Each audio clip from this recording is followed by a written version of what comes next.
Shoppers scrambling for cover, shocked and scared. Every 5 seconds, we just heard running and then boom, boom, boom. From New Jersey to Illinois. Kids hitting each other, kids trampling each other, so it was just madness. Ohio, Connecticut, North Carolina, Colorado, and Indiana. Store associates like everybody get back and they're like putting the door down. Chaos and commotion inside more than a dozen malls, most caught on cell phone cameras. Had police rushing in as panicked shoppers rushed to get out. Police now revealing a loud noise during a food court fight in New Jersey was mistaken for gunfire. In Tennessee, fireworks igniting inside a store started a brawl. And police in Aurora, Colorado say the fights there were organized on social media. There was something that was going around on social media about a fight that was going to take place here at the town center of Aurora, which is what drew all of these people who were up to no good to our mall. This morning, police in other cities say their investigation is continuing to see if social media is to blame. In all, dozens were arrested across the country, most for disorderly conduct and resisting arrest, but thankfully, no serious injuries. Elizabeth Herr, ABC News, New York.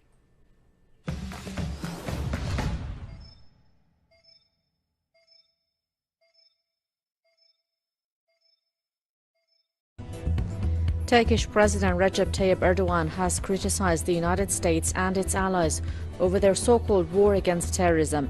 Erdogan said his country had evidence that Washington and coalition forces were supporting Daesh Takfiris and other terrorist groups. Baghdad has slammed Saudi Arabia for its, quote, confrontational approach. The Iraqi foreign ministry said wrong Saudi policies have cost Riyadh numerous opportunities to have constructive relations with Baghdad.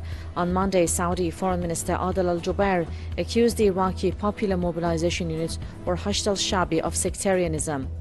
A new report shows that Israel has issued a significantly higher number of demolition orders for Palestinian structures over the past 2 years. The newly released figures indicate that the Israeli regime issued a total of 2,141 demolition orders since 2014. Next, another scare late today, this one inside Trump Tower. Take a look at this video. New York City police telling people to evacuate the lobby after reports of a suspicious backpack. It turns out it was a false alarm, the bag containing only children's toys. Now, the president-elect 1,200 miles away, but not off Twitter, where he again took aim at President Obama. ABC's Mary Bruce at the White House tonight. Tonight, Donald Trump still on vacation, but not taking a break from Twitter. Tweeting President Obama campaigned hard and personally in the very important swing states and lost. The voters wanted to make America great again. Trump's digging in after President Obama suggested he could have won. I think I could have mobilized a majority of the American people. Trump's also taking credit for the economy even before he takes the oath of office. Boasting, the world was gloomy before I won. There was no hope. Now the market is up nearly 10% and Christmas spending is over $1 trillion. But lots of factors contribute to economic growth. The city of Chicago faced a holiday weekend plagued by fatal gun violence, CBS News reports. The carnage included the shooting at a holiday party, the murder of a 25-year-old outside of a church, and an armed ambush of a motorist. Jamil Farley was shot to death outside the Labor of Love Apostolic Church nearly 2 hours after the church's Christmas service. The pastor of the church, Anthony Williams, said that this was a particularly violent neighborhood and shootings are not uncommon in the area. For Fox News alert, breaking overnight, 2 strong earthquakes rattling across state lines. The first quake was reported near the Nevada-California state line. A second quake happened just minutes later. They could be felt as far away as Sacramento and Carson City. So far, there are no reports of major damage or injuries. Climate change is being blamed for the deaths of coral in Okinawa in the south of Japan. Japan's ANN television network reports that global warming is killing coral around the southern island of Okinawa. 97% of the coral is gradually turning white and dying. Scientists say that rising water temperatures are gradually killing the coral's source of food. And they say the loss of coral in the sea will break the balance of the ecosystem. Right now, a powerful rainstorm in Australia causing flash floods, closing the park where tourists come from all over the world to see the Ayers Rock landmark. Record rain also creating an indelible scene at the park, a series of waterfalls transforming that desert region as streams of water were pouring from the mountaintop. Rare and cool. Having one of those days? So cool. This may be the place for you. Toronto's first rage room. The idea is from Serbia. I've never seen anything like this. And in everyday life, you get stressed out. So I said, you know what, let me check it out. It seems like a cool concept. I need more stuff to smash. For $20, you get 30 minutes in the rage room. And you also start off with 5 plates and the protective gear you need. Okay. After you're geared up, it's time to choose a weapon. We have a golf club, a crowbar, a baseball bat, and even a hockey stick. The old crowbar meets a ball. And that's a strike. Christine Pinkoski, now she hit a homer. Are you less angry? Yeah, I feel like I could hit a couple more plates, but yeah, I think I definitely released some stress. The Rage Room is averaging 20 bookings a week, and people are forking out extra for items on the Smash menu. Most people are dropping about $50. This is a porcelain angel. We've got a printer here. Whenever you get gnomes, they go like hotcakes. Really? Yeah. That just seems wrong. It's just so happy for no reason. So naturally, you just want to just see it not be happy. Even superheroes like Iron Man pay the ultimate price. Great. I'm actually more a fan of Captain America. I find Iron Man a bit obnoxious, so it felt really good smashing him to pieces. To each their own, even in the Rage Room. Debbie Lytle-Kwan, CBC News, Toronto. Philippine authorities have made the biggest drug seizure in the country's history. Authorities confiscated 2,000 pounds and more than 1,000 liters of liquid methamphetamine in a series of raids this month. The drugs were worth about $120 million. Tackling rising drug consumption and production was one of Philippines' President Rodrigo Duterte's key campaign planks during the country's elections earlier this year. He has waged a bloody campaign against the drug trade since his winning the presidency. Nearly 6,000 people have been killed in the drug war since July. Almost 4,000 of them were extrajudicial or vigilante-style murders.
China has launched a pair of high-resolution remote sensing satellites from the Taiyuan Satellite Launch Center in Shanxi Province.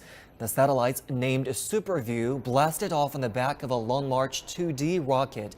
They can provide commercial images with a 0.5-meter resolution for land resources survey, mapping, environmental monitoring, and financial insurance. A science satellite created by students was also put into orbit for the first time. The project is to encourage interest in space technology among the young. Hong Kong has seen this winter's first bird flu death, which is also its first and only human case of the disease this season. According to local media on Tuesday, the 75-year-old man was infected during a visit to neighbouring Guangdong province in mainland China last month, where he bought a chicken from a market. Suffering from chest discomfort, the man was taken to hospital upon his arrival back in Hong Kong earlier in the month. He died on Sunday after testing positive for the H7N9 strain of bird flu. More than 50 people who had contact with the victim, including the people who lived with him, have been placed under medical surveillance. Israel is doubling down on their public feud with the Obama administration, saying they have ironclad information proving Washington's role in last week's UN resolution declaring Israeli settlements illegal. Correspondent John Huddy reports on the outrage from Jerusalem. The fight between Israel and the United States over last week's UN vote is heating up. Israeli Prime Minister Benjamin Netanyahu summoned the U.S. ambassador and, according to one official, ordered all Israeli cabinet ministers to refrain from traveling to or meeting with officials of the countries that voted in favor of the anti-Israeli resolution. Meantime, Israel has announced it will delay a vote on issuing permits for the construction of new settler homes in annexed East Jerusalem following a request by Prime Minister Benjamin Netanyahu. But Ayar Amim NGO announced earlier that it was planning to approve permits for 618 new homes in the Palestinian-dominated eastern sector of the city, despite a landmark UN resolution on Friday demanding an end to such construction work. Now, Hanan Rubin, a Jerusalem city councilor, said that Netanyahu's decision aimed to avoid conflict with the U.S. government ahead of a speech later today by Secretary of State John Kerry. At the request of Israel's Prime Minister Benjamin Netanyahu and ahead of a key speech by the U.S. Secretary of State, Jerusalem's municipal government has canceled a vote on expanding settlements. In light of John Kerry's address due later Wednesday, Councilman Hanan Rubin told NBC News that Netanyahu asked the vote to approve 492 housing units be postponed. In a raging dispute over settlements, the housing plans had drawn U.S. criticism. Kerry's address is expected to be a last-ditch effort to restart peace talks between the Palestinians and Israelis. According to former Deputy National Security Advisor in Israel Chuck Freilich, it will be watched carefully by Netanyahu's government.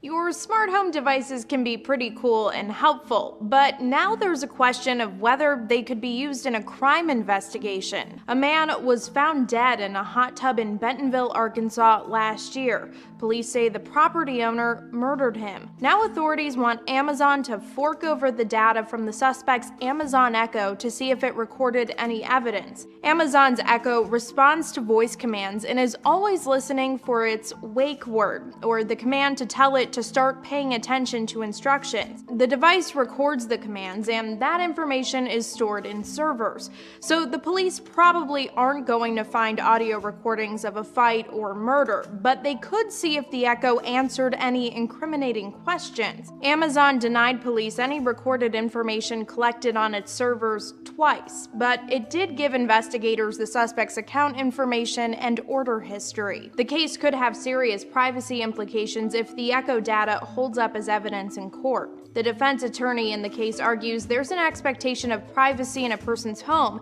and that should prevent authorities from using the ambient data collected by smart devices against a suspect in court.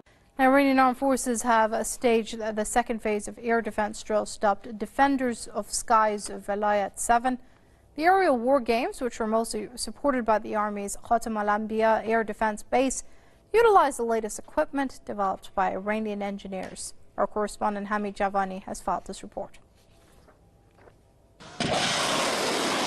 On the second phase of Defenders of Velayat Sky 7 drills in southern Iran, Iranian Army's Khatam al-Anbiya air defense base successfully test-fired its new generation of Mersad and Yazahra 3 mid-range missile systems. Our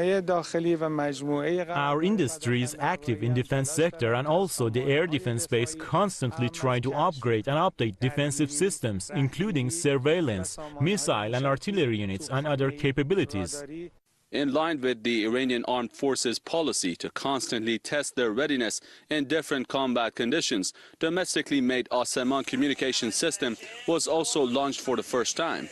The system enables a safe and secure connection for troops within the range of 150 kilometers.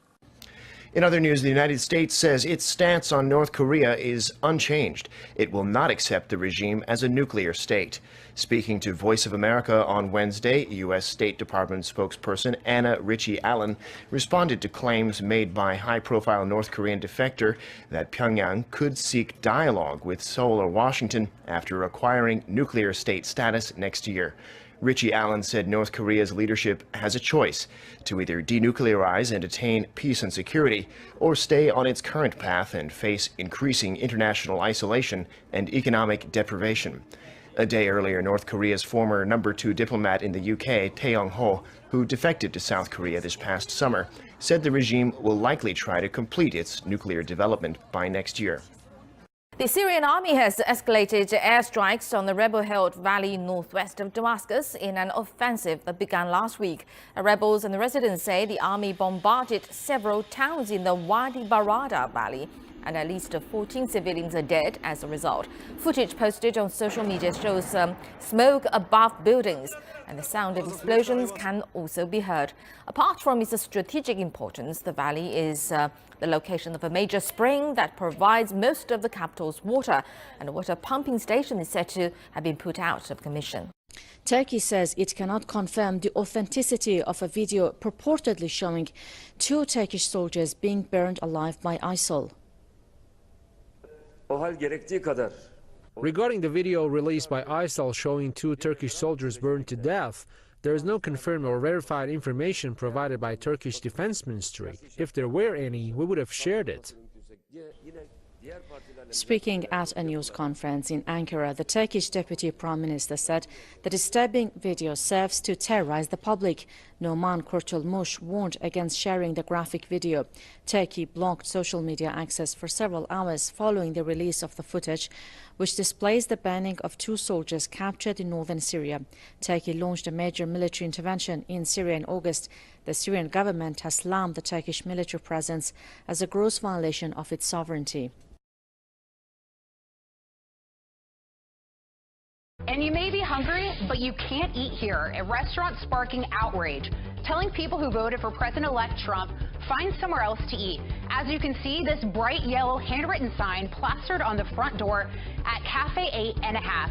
In Honolulu, reading, if you voted for Trump, you cannot eat here. No Nazis.